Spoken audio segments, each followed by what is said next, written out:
안녕하세요, 피커TV입니다. 한일 간의 무역전쟁이 격화되자 외국에서도 이에 관한 보도들이 연일 이어지고 있습니다. 글로벌 신용평가사 피치에서 이번 분쟁이 오래 지속된다면 일본 손실이 훨씬 크다고 경고하였는데요. 그 이유로 한국인의 단합심을 들어 알아보았습니다.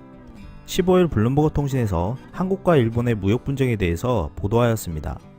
문재인 대통령이 언급한 우리는 어떠한 경우에도 이 상황을 극복할 것이며 우리 경제의 전화위복 기회로 삼겠다라는 내용을 다루면서 한국 30개 기업에 일본과 장기적 투쟁에 대비할 것을 권고한 내용도 언급하였습니다.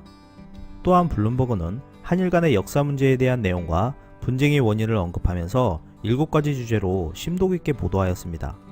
이러한 원인들과 일본의 경제보복 때문에 한국에서 일어나고 있는 일본 불매운동에 대해서도 언급하였는데요. 15일 발표한 피치 보고서에 따르면 한국의 불매운동이 일본과 일본 기업에게 피해를 줄 수 있다고 전하면서 한국인의 약 67%가 이 운동에 참여하고 있다고 전하였습니다. 블룸버그 통신에서는 일본의 피해 현상들이 일어날 수 있다는 근거로 한국의 SNS를 들었는데요. 현재 한국 SNS에 불매운동이 인기 급상승 중이라고 보도하면서 여행 및 소비 제품에 대한 불매운동을 지지하는 내용이 인스타그램에 2,400개 이상 공유되고 있다고 전하였습니다. 또한 한국의 엄마들과 23,000개 이상의 점포를 대표하는 한국 슈퍼마켓 연합에서 일본 제품 구매와 판매를 중단할 것이라고 밝힌 내용도 보도하였습니다. 일본에서도 속속 외국에서 보도되는 내용을 다루기 시작하였습니다.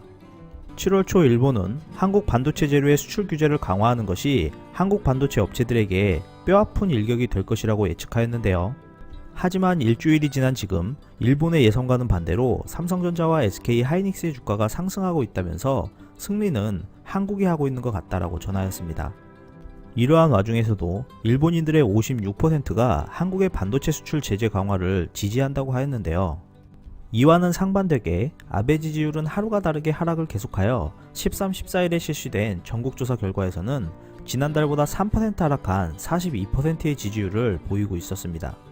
일부 분석가들은 이러한 이유로 지난달 일본에서 발생한 연금 문제가 현재의 한국 수출 정책 제한보다 더 큰 영향을 끼친 것 같다고 전하였습니다.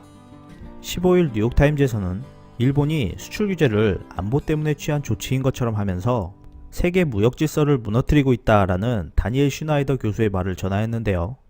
스탠포드 대학에서 한일 관계를 연구하고 있는 다니엘 슈나이더 교수는 만약 한국이 더 이상 물러서지 않는다면 어떻게 할 것이냐 라고도 덧붙였습니다. 일본의 수출 제재로 어려움을 겪고 있는 상황에서 힘을 낼 수 있는 좋은 호재가 많이 나오길 기대하겠습니다.